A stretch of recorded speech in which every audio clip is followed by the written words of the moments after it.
you get so big getting hold of this kind? Hello and welcome. Today I will be reviewing the Star Wars Resistance Season 1 DVD set. I am not reviewing Season 1 of Star Wars Resistance. If you want to see that, you can go ahead and click here. On this playlist, among other things, you will find my reviews of Resistance Season 1, which I greatly enjoyed. Today I'm going to be specifically talking about the DVD. Now I'm going to be really honest with you guys, I was really disappointed to find out that it was only being released on DVD.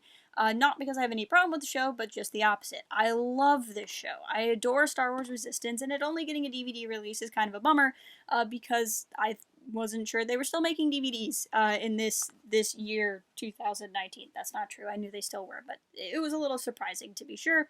And I know it was something that a lot of people were expressing some disappointment in, so you might be watching this trying to figure out, is it worth it to buy the DVD set? That's kind of a loaded question, to be honest. It was $20.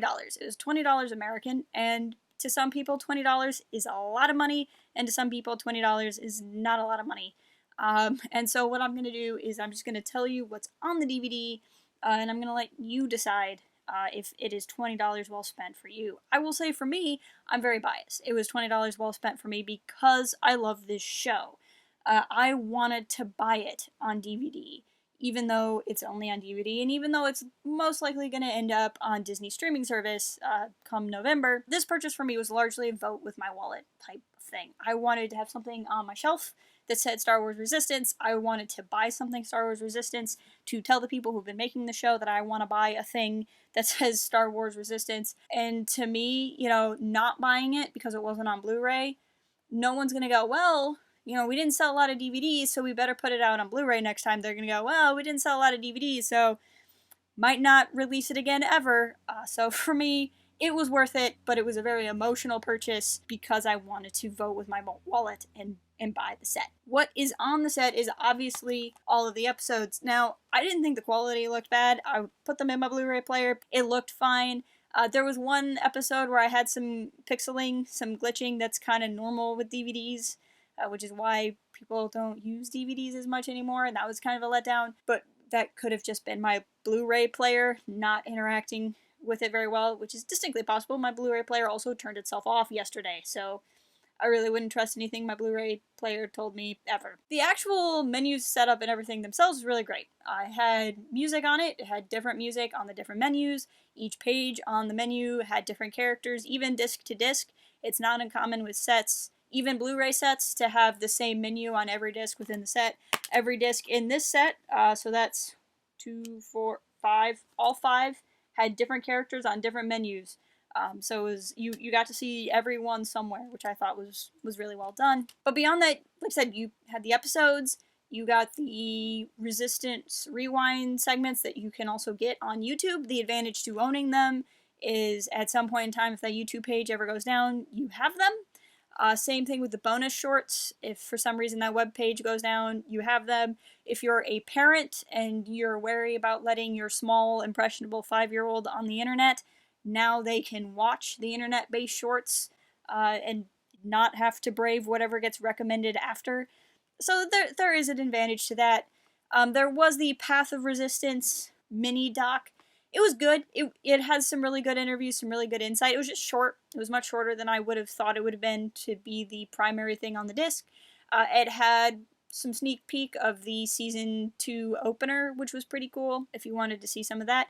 But the best thing on the DVD is 4 episode commentaries. And they're these episode commentaries. It had Kaz, Yeager, Tora, and Niku on it, basically. And they were wonderful. All 4 of the commentaries were wonderful. They had, I said there were 5 discs there, there's 4. I apparently forgot how to count. But there's 4 discs. Each of the discs has a commentary on it. For one episode, I think it was Hightower. I can't remember the name of it, but the one with Yeager's brother. The final episode, and Bebo. Bebo was the other one. So those are the episodes that have commentaries. And to me, those commentaries were stellar. It's just listening to the 4 actors talk about how much they love Star Wars, how much they love working on Star Wars, talking about fan theories they had heard, talking about their own fan theories in other aspects of Star Wars. It was really funny listening to them giggle and go, you know, this scene's really interesting in light of the 2nd season. I'm not going to tell you about it, but it's interesting, and I was sitting there wanting more. So, like, those I feel like haven't been gotten talked about. I've been seeing discourse online where people are like, oh yeah, it's the same stuff you get online in like a documentary, and like I don't see anybody talking about the audio commentaries, and the audio commentaries were fantastic. I don't know that we've gotten a lot of them on other released material for other shows, and they were the best part. That to me is the best reason to get this. I highly doubt the commentaries are going to be on Disney Plus. They're definitely things I'm going to go back and rewatch. Like the next time I watch through Resistance, I'm going to want to watch the audio commentaries again. I'm especially going to want to watch them again after season 2 to figure out what they were hinting at the whole time. I had somebody else ask me in the comments if the DVD came in other languages. It has surround sound for English, and it also has English for like descriptive English, so subtitles that don't just tell you what they're saying, but like describe what's going on and that sort of thing.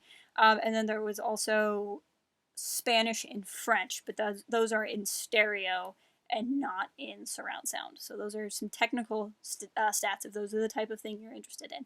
So that's what I have to say about the DVD. It's pretty straightforward. I'm glad I bought it. I'm not salty that I bought it. I'm not like, rawr, I wanted more for $20. I got 22 episodes of a show, which is about what they would go for if you bought them through like iTunes or Amazon anyway.